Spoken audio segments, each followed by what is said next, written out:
Kumar Singh Shri Vishwanath inter college Kalan Sultanpur के YouTube channel पर आप सभी का स्वागत करता हूं। बच्चों, आज हम लोग इतिहास के पहले अध्याय यूरोप में राष्ट्रवाद के अंतर्गत मेटरनिख के बारे में अध्ययन करेंगे। मेटरनिख व्यवस्था के बारे में अध्ययन करेंगे और मेटरनिख व्यवस्था के अंतर्गत चाहा क्या जा रहा था उसको देखेंगे।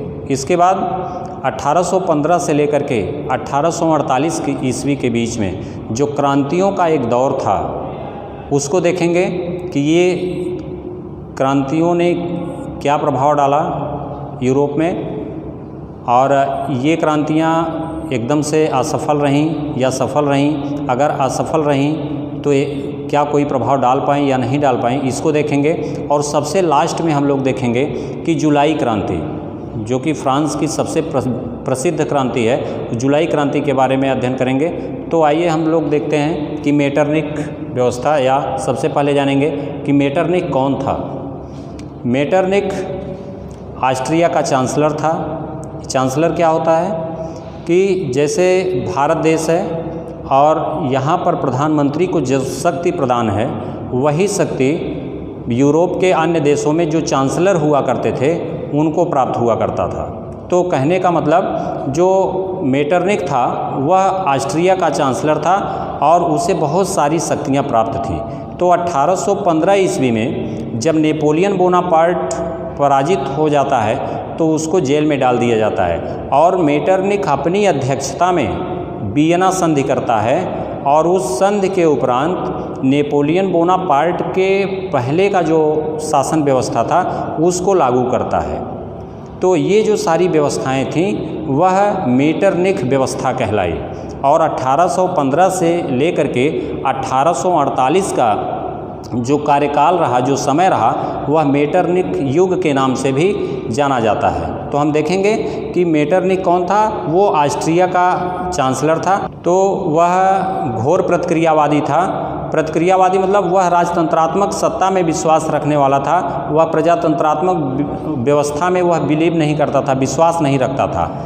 वह क्रांति के सिद्धांतों को पनपने नहीं देना चाहता था। वह कहने का मतलब कि जो क्रांतिकारी हुआ करते थे वह किसी भी दशा में उनको पनपने नहीं देना चाह रहा था। तो उसने वियना संधि के उपरांत उसने एक व्यवस्था दिया कि शासन करिए और लेकिन कोई परिवर्तन मत होने दीजिए।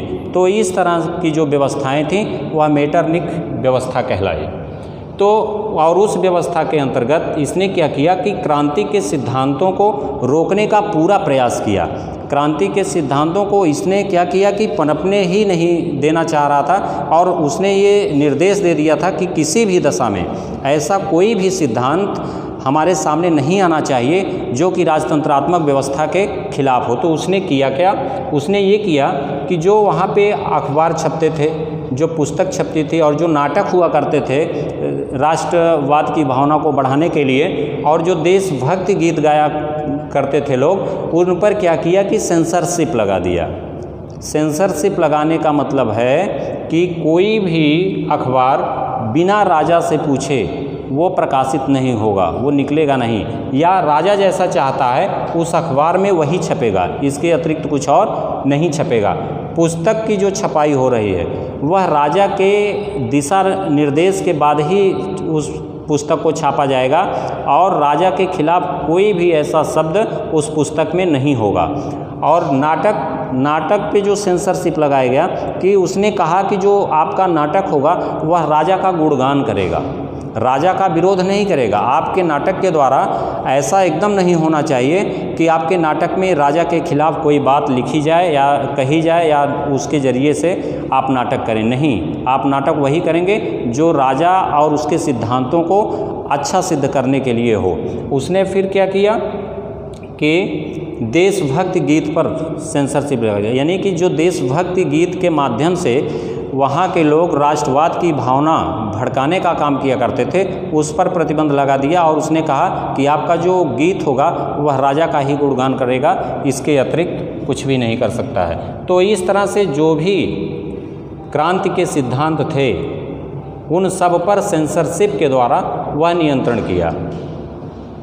इतना ही नहीं, वह स्कूलों और कॉलेजों पर भी नियंत्रण करने के लिए वहाँ अपने कुछ गुप्तचर लगा दिए। जैसा कि आप लोगों को पता होगा, किसी भी क्रांति में विद्यालय और कॉलेज का या स्कूल कॉलेज का सबसे अहम रोल होता है, क्योंकि वहाँ से जब बिगुल बजता है आंदोलन का तो उसे रोक पाना कठिन होता है। तो मेटरनिख ने क्या किया कि स्कूल और कॉलेजों पर भी वो अपने गुप्तचरों के द्वारा ये हमेशा निगाह रखता था कि क्या कहीं कुछ ऐसी गतिविधियां तो नहीं पनप रही हैं कॉलेजों में कि जिससे विद्रोह हो जाए। तो उसने क्या किया कि अगर कहीं ऐसा होता भी था तो या तो उस जुलूस का नेतृत्व करने वाले उस बालक को या तो मरवा दिया जाता था, या तो किसी कारण से उनको कुछ ऐसा किया जाता था जिससे वो अपना पथ भूल जाए या भटक जाए अपने एम से, उद्देश्य से। तो इस तरह की जो व्यवस्थाएं थीं वह मतलब हर प्रकार से वो ये चाहा कि जो क्रांति के सिद्धांत हैं वो पनपने नहीं पाए। उसने मतलब जो भी उसके नियंत्रण में था, जो भी उसके हाथ में था, उसने वो सब किया क्रांति को रोकने के लिए, लेकिन वह पूर्ण रूप से सफल नहीं हो पाया। क्यों नहीं सफल हो पाया? कि उस समय ऑस्ट्रिया में मेजनी नाम का एक क्रांतिकारी हुआ जिसने इटली को एक करने के लिए या इटली में राष्ट्रवाद की भावना को जगाने के लिए वह जी जान से अपने आप को लगा दिया था। तो मेजनी ने संगठन बनाया। संगठन कैसा बनाया? उसने यंग इटली नामक एक संगठन बनाया जो क्रांतिकारियों का था। फिर जब वो यूरोप गया तो यंग यूरोप का एक संगठन बनाया, और बाद में फिर वो कार्बोनरी नाम का एक संगठन बनाया जो सिर्फ और सिर्फ युद्ध में ही विश्वास रखते थे।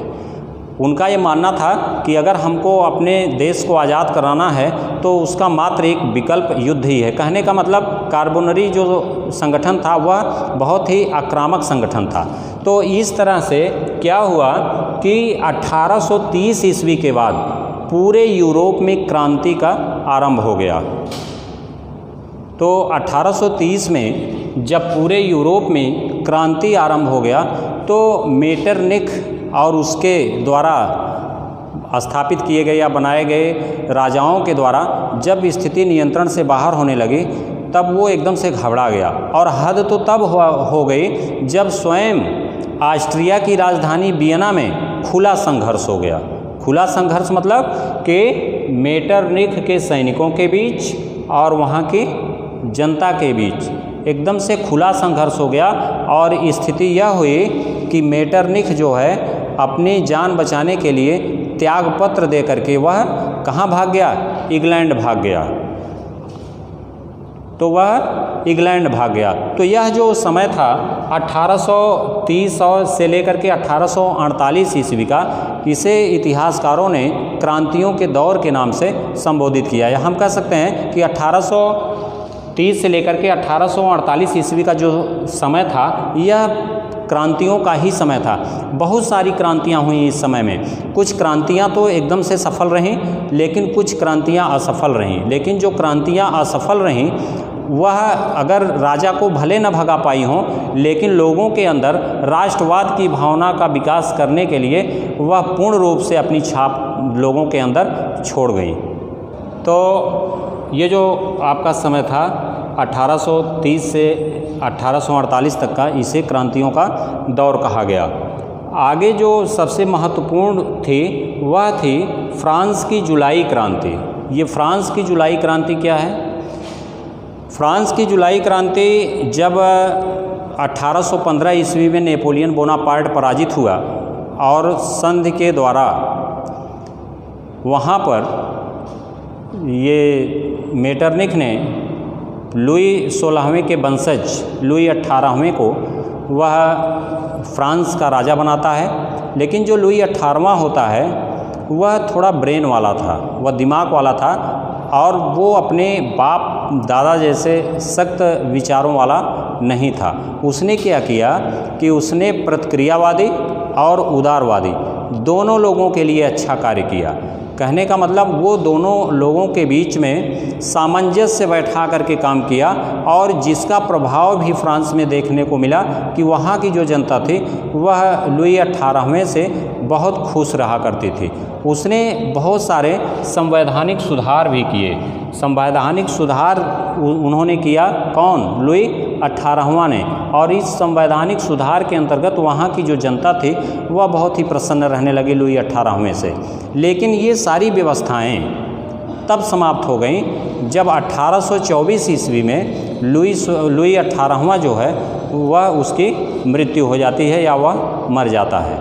तो सारी ये चीज़ें वहीं समाप्त हो जाती हैं। और लुई 18वां की मृत्यु के उपरांत 1824 ईस्वी में ये मेटरनिख क्या करता है कि चार्ल्स दसम को जो है वहाँ का राजा बना देता है। एक बार पुनः फ्रांस राजतंत्रात्मक व्यवस्था के अधीन हो जाता है, या पुनः फ्रांस जो है एक निरंकुश राजतंत्र के अधीन हो जाता है। चार्ल्स दसम जो था वह बहुत ही विलासितापूर्ण जीवन जीने का आदी था। वह कहने का मतलब चार्ल्स दसम जो था वह स्वेच्छाचारी और निरंकुश शासक था। उसने क्या किया कि जो गरीब वर्ग थे और जो कुलीन वर्ग थे, इन दोनों का जो अंतर था वह बहुत ज़्यादा कर दिया। यानी कि जो भी उसने कार्य किया सिर्फ अमीरों के लिए किया, गरीबों के लिए कुछ भी नहीं किया। उसने किया क्या? उसने चर्च को और कुलीन वर्ग को अधिक पावर दे दिया। कहते हैं कि जब किसी भी देश को नष्ट करना हो तो धार्मिक लोगों को अधिक पावर दे दो।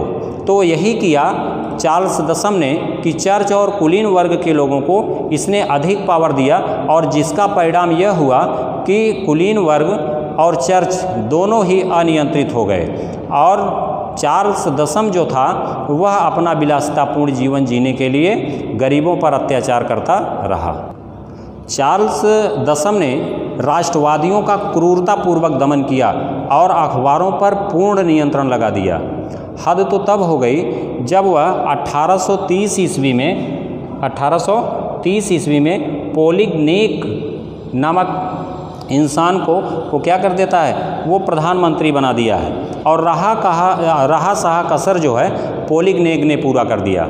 कहने का मतलब जो एक तो चार्ल्स दसम अत्याचारी था ही, लेकिन जब वह पोलिगनेक को प्रधानमंत्री बना दिया 1830 ईस्वी में, तो जो भी कमियां रह गई थी जनता को सताने में वो पोलिगनेक ने पूरा कर दिया। तो पोलिगनेक ने क्या किया कि वह जनता पर एकदम क्रूरतापूर्वक अत्याचार किया। उसके सामने कुछ भी नज़र नहीं आ रहा था, सिर्फ वह राष्ट्रवादियों को कुचलने पर आमादा था। और इसी बीच में चार्ल्स दसम ने 4 प्रकार के अध्यादेश जारी करता है, या 4 प्रकार के ऐसे कानून लाता है जो जनता के हित में नहीं था। तो जनता चूँकि 24 जुलाई को यह 25 जुलाई को यह अध्यादेश लाता है और 26 जुलाई को जनता को पता चल जाता है, तो जनता को ये सब सारी चीज़ें एकदम बर्दाश्त नहीं हुई और वह क्रांति का रास्ता अपनाने पर विवश हो गई। और ये जो क्रांति चली, इस कोई साधारण क्रांति नहीं थी जुलाई की क्रांति।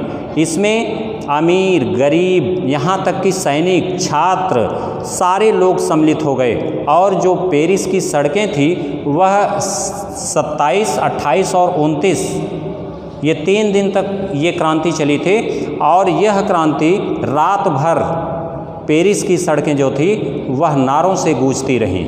और इस ऐसी स्थिति में चार्ल्स दसम को लगा कि अगर मैं यहाँ से भाग नहीं जाता हूँ तो निश्चित ही मैं मारा जाऊँगा। तो उसने क्या किया कि त्यागपत्र दे करके वह भाग जाता है। और इस क्रांति का जो नेतृत्व किया था वह एक वयोवृद्ध नेता था जिसका नाम था लफायते नाम का एक वृद्ध व्यक्ति था जो इस जुलाई क्रांति का नेतृत्व किया था। और उसके नेतृत्व का ही परिणाम था कि जो पेरिस की सड़कें थीं वो 3 दिन रात वो नारों से गूंजती रहीं। और ऐसी स्थिति में जो चार्ल्स दसम था उसे लगा कि अब मेरा यहाँ से भाग जाना ही उचित है, तो उसने त्यागपत्र दे करके वह इंग्लैंड भाग गया। तो इस तरह से आपने देखा कि मेटरनिख और की व्यवस्था को आपने देखा। मेजनी किस प्रकार से इटली के एकीकरण में अपनी प्रमुख भूमिका निभाई उसको आपने देखा। अभी आप लोग अगले पार्ट में इटली और जर्मनी के एकीकरण के बारे में पढ़ेंगे। यहाँ थोड़ा सा एक जो टास्क दिया था उसके बारे में आप लोगों ने देखा। फिर आप लोगों ने देखा कि क्रांतियों का दौर जो 1830 से लेकर 1848 तक चला, किस तरह से कैसी कैसी क्रांतियाँ हुई और उसका क्या प्रभाव पड़ा, इसको आपको बताया गया। और लास्ट में आपको बताया गया कि जब चार्ल्स दशम के अत्याचारों से लोग ऊब गए तो किस तरह से लफायते के नेतृत्व में उन्होंने आंदोलन किया, और आंदोलन करने के उपरांत परिणाम यह हुआ कि ये चार्ल्स दशम जो है त्यागपत्र देकर इंग्लैंड भाग गया। तो बच्चों आज के लिए इतना ही। अगले वीडियो और यूरोप में राष्ट्रवाद के लास्ट वीडियो में हम आप लोगों को बताएंगे कि किस तरह से इटली का एकीकरण हुआ और किस तरह से पूरे यूरोप में राष्ट्रवाद की भावना का विकास हुआ। और आज के लिए इतना ही।